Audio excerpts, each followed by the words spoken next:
As we begin reviewing for EOC, guys, there are a ton of facts and formulas that you just have to know. We do have a reference sheet, but as you look at that reference sheet, there's really not a whole lot on there except for like arithmetic, geometric sequences, geometric series, and that's kind of it. It's very limited, but you can see from our assignment for today, lots of facts and formulas that you just need to know, starting with the quadratic formula. So we solve quadratics in Algebra 1. Algebra 2 takes it up a notch in that we incorporate those imaginaries. So the only way we can solve is using the quadratic formula. So your quadratic formula, negative b plus or minus the square root of b squared minus 4ac all over 2a. So we've got a very large radical there, and everything is divided by 2a. We're getting the a, b, and c from our quadratic function, which let's look at the second one here. Standard form for a quadratic function. You might be given a quadratic equation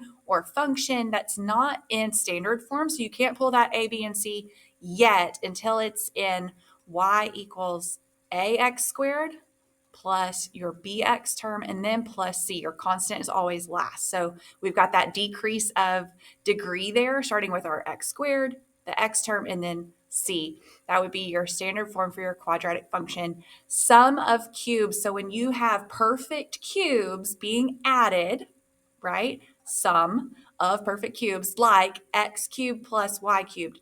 You can factor that with a special formula, and it would look like x plus y times x squared minus xy plus y squared. Sorry, I'm used to the a and b that we usually use there.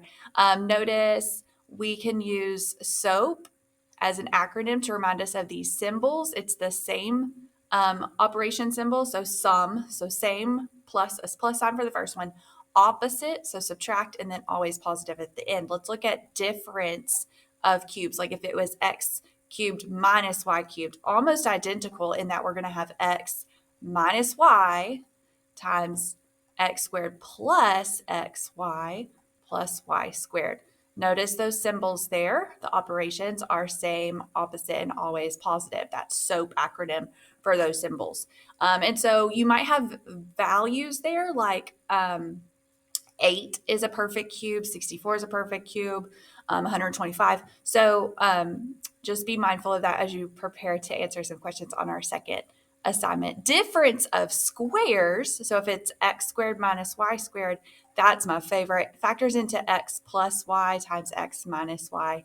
And again, there could be values there that are perfect squares like 4, 25, 64 is also a perfect square, but it's only for differences, only for subtraction. We cannot use difference of squares formula for a sum of squares. There's no such thing as a way to factor sum of squares.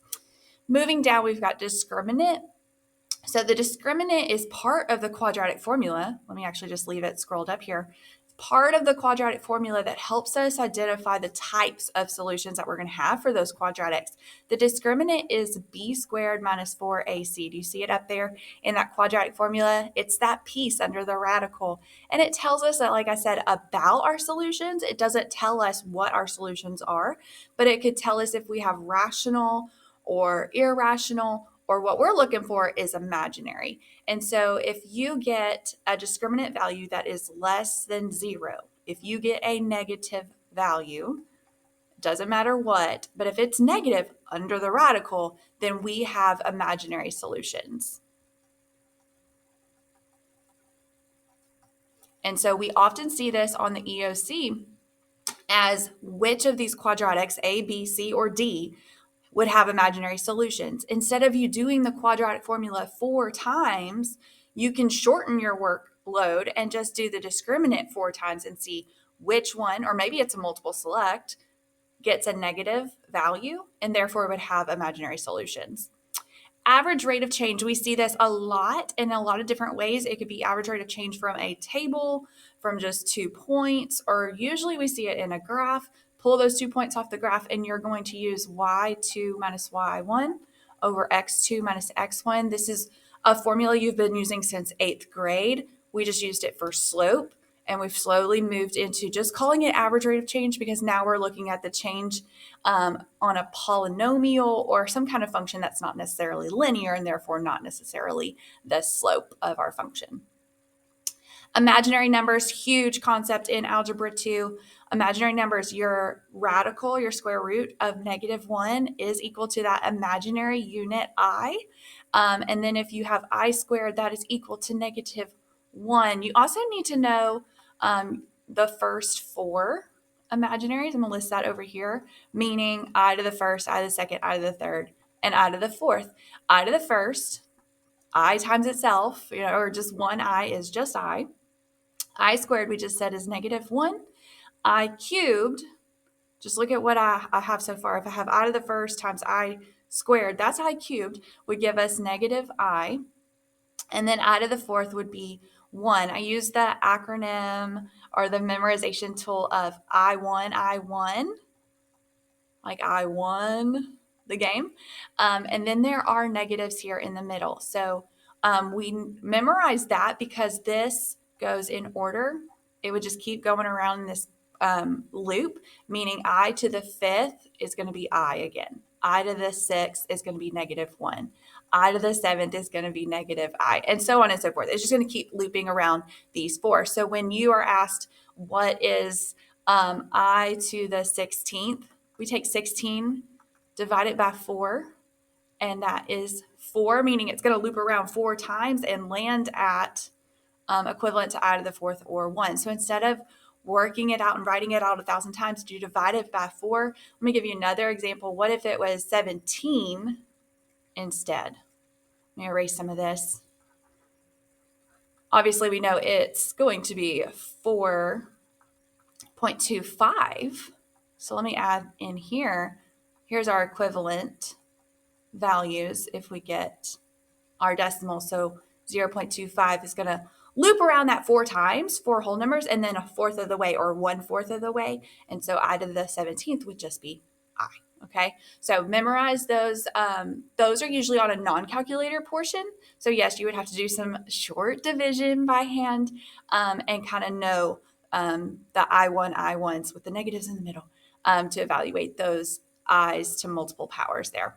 Empirical rule, we did this recently for normal distribution. We're talking about that bell curve and where our standard deviations fall. So if you have 1 plus or minus 1 standard deviation on both sides would cover 68% of your data. 2 standard deviations away from your mean is going to be 95% of your data.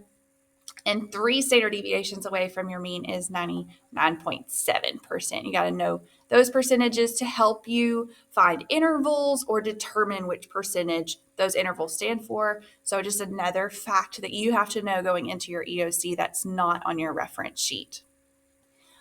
Rational exponents is going to round out our list of facts and formulas not on our reference sheet. Rational exponents, when you have x to the m over n, you've got that fraction as your exponent there.